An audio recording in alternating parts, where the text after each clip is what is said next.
Assalamu warahmatullahi dost اور mama. وعلیکم السلام ورحمۃ اللہ دوست اور Shahnawaz. Welcome to our channel Bisha.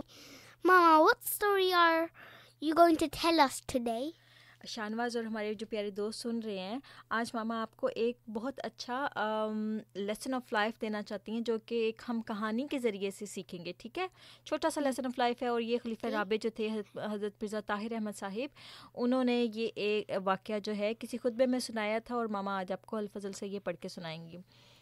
اور یہ واقعہ تو پیارے دوستوں کہ ایسا تو نہیں ہے کہ یہ ریئل میں کہیں پر ہوا ہوگا, یہ ایک ایسی کہانی ہے جس سے ہمیں ایک بہت اچھا سبق ملے گا. ٹھیک ہے, اس کے بعد شاہنواز ماما آپ کو تھوڑا سا ایکسپلین کریں گے اور ہمارے دوستوں کو بھی ایکسپلین کریں گے. ٹھیک ہے, اچھا. ایسے ہی ہوا کہ ایک دفعہ کا ذکر ہے کہ ایک بادشاہ نے اپنی ملکہ کو ایک کتے کی طرح ایک جگہ پر باندھ کر رکھا ہوا تھا. اب دیکھو کتنی وہ ایک بےزتی والی بات ہے, ہیوملیشن ہے اس میں, کہ آپ ایک اپنی بادشاہ جو ہے اپنی ملکہ کو, جو کوئین ہے, ہاں جی, بلکہ نہیں ہے, ملکہ, ملکہ مطلب کوئین, کوئین کو ایک کتے کی طرح جہاں پہ ڈوگس کو بٹھاتے ہیں اس جگہ پر بٹھایا ہوا تھا اس نے باندھ کر. تو یہ کوئی اچھی بات ہے؟ نہیں. اور جانوروں کی طرح اسے سلوک کیا جا رہا تھا. لیکن وہ جو اس کا اصل میں جو کتا تھا اس کو بڑے اہتمام کے ساتھ, یعنی کہ پروٹوکول کے ساتھ اس کو رسپیکٹ دی ہوئی تھی, اور معزز انسانوں کی طرح محلات میں بٹھایا گیا تھا. محل کہتے ہیں پیلس کو, اور اس کی خدمت پر نوکر مامور تھے, یعنی کہ کتے کی خدمت کے لیے سرونٹس تھے, لیکن ملکہ کے لیے کوئی سرونٹ نہیں تھا. اب یہ دیکھو اتنا سا واقعہ, اتنی سی کہانی, اس سے آپ کو کچھ لیسن سمجھ میں آیا کہ ایسے کیوں کیا ہوگا بادشاہ نے؟ What do you think? Because they had the fight. Fight کے علاوہ بھی کچھ چیزیں ہوتی ہیں شاہنواز. فائٹس تو نارمل سی چیزیں ہوتی ہیں, دوستوں میں بھی ہو جاتی ہیں اور ہسبینڈ وائف میں بھی ہو جاتی ہے. لیکن ماما آپ کو ایک چیز بتاتی ہیں. اصل میں بات یہ ہے کہ جسٹ مثال کے طور پہ ماما آپ سے پوچھتی ہیں, ٹھیک ہے, اب کہ اگر آپ کے پاس ایک بہت اچھا دوست ہو اور ایک آپ کے پاس ایک پیاری سی کیوٹ سی بلی بھی ہو, ٹھیک ہے, آپ اپنے دوست کے ساتھ بھی احسان کا سلوک کریں, اور اس کو اگر کبھی آپ کی مدد کی ضرورت پڑے آپ اس کی مدد کریں, اور اس کے بعد آپ اپنی بلی کا بھی اسی طرح سے خیال رکھیں, اس کو جب بھوک لگے اس کو کھانا دیں, اس کو جب دوائی کی ضرورت ہو اس کو دوائی دیں. لیکن جو بلی ہے وہ تو آپ کے ساتھ ہمیشہ اچھا سلوک کرے گی, آپ جب بھی اس کو بلائیں گے وہ آپ کے پاس آئے گی, آپ کے ساتھ وفا کا سلوک کرے گی.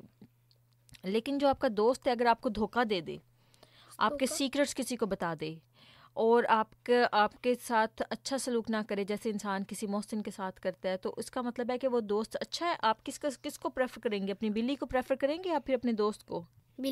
بلی کو, کیونکہ انسانی فطرت اس قسم کی ہے کہ جب انسان کو دھوکہ دیا جاتا ہے تو انسان اس انسان سے بالکل بھاگتا ہے, اور اس کو بالکل ایک ایسے ہی ٹریٹ کرتا ہے جیسے ایک جانور کو ٹریٹ کرتا ہے. تو لیکن اس کے مقابلے پہ اگر جانور بھی اس کے ساتھ انسان کے ساتھ وفا کا تعلق رکھے تو انسان کے دل میں اس جانور کی ویسے ہی عزت اور ویسے ہی قدر ہو جاتی جیسے اس بادشاہ کے دل میں اس کتے کی قدر تھی جس نے اس کو ملکہ کی جگہ پر بٹھایا ہوا تھا, اور ملکہ کی اور کتے کی جگہ پر اس نے ملکہ کو بٹھایا ہوا تھا. تو پیارے دوستو, اس چھوٹی سی کہانی سے ہمیں یہ سبق ملتا ہے کہ ہمیشہ اس چیز کا خیال رکھیں کہ اگر آپ نے کسی کے ساتھ احسان کا سلوک کیا ہوا ہے یا کسی نے آپ کے ساتھ احسان کا سلوک کیا ہوا ہے تو ہمیشہ اس کے ساتھ وفا کریں, کیونکہ ایک دفعہ انسان نظر سے گر جائے تو دوبارہ کبھی بھی نظر میں آپ اپنی جگہ واپس اس والی جگہ پر نہیں آ سکتے. اگر آپ نے کسی کو دھوکہ دے دیا ہے نا شاہنواز, تو اگلا بندہ جتنا بھی چاہے آپ پہ ٹرسٹ کبھی بھی 100% نہیں کر سکتا. ٹھیک ہے, کیونکہ آپ نے اس بندے کے فیلنگز کو ہرٹ کیا ہے, اور ٹرسٹ ایک ایسی چیز ہے جس کو کبھی بھی ایٹ اینی کاسٹ نہیں توڑنا چاہیے. اگر آپ سے کوئی غلطی ہوگی ہے تو آپ اپنے دوست کو پتہ چلنے سے پہلے ہی اس کو بتائیں کہ میرے سے یہ غلطی ہوگی ہے, and I am really sorry about it, اور اس کو ایکنالج کریں کہ آپ نے واقعی غلطی کی ہے, اور دوبارہ کبھی بھی اس غلطی کو ریپیٹ نہ کریں. اس طرح سے آپ کے دوست کا آپ پہ جو ٹرسٹ ہے وہ کبھی بھی نہیں ٹوٹے گا, اور وہ کہے گا کہ کتنا اچھا دوست ہے میرا کہ اس نے میرے ساتھ اس سے غلطی ہو گئی ہے, اور اس نے مجھے بتایا کہ اس سے بیچارے سے یہ غلطی ہوگی, میں اس کو معاف کروں گا اور امید ہے کہ یہ آئندہ نہیں کرے گا. تو اسی طرح سے حضور آگے فرماتے ہیں کہ یہ قصہ ظاہر ہے کہ بالکل فرضی ہے, لیکن جو اعلیٰ اخلاق پیش کرنا مقصود تھا وہ یہ تھا کہ کتا مالک کا وفادار تھا اور ملکہ دغا باز اور احسان فراموش تھی. دغا باز کا مطلب ہوتا ہے بیٹرے کرنا, یعنی کہ دھوکہ دینا, دھوکے باز تھی اور احسان فراموش تھی. اس لیے بادشاہ نے اس کو کتے کی جگہ پہ بٹھا دیا اور کتے کو ملکہ کی جگہ پر بٹھا دیا. ملکہ یعنی کہ کوئین. بس ایسی کہانیاں پڑھ کر بچہ کبھی بھی یہ سبق نہیں لیتا کہ بیوی پر ظلم کرنا چاہیے, بلکہ یہ سبق لیتا ہے کہ انسان کو دوسرے انسان کا وفادار احسان مند ہونا چاہیے. تو پیارے دوستو, امید ہے کہ آپ نے اس چھوٹی سی کہانی سے ایک بہت بڑا سبق سیکھا ہوگا, ہے نا شاہنواز؟ آپ نے بھی سیکھے سبق؟ ہاں جی.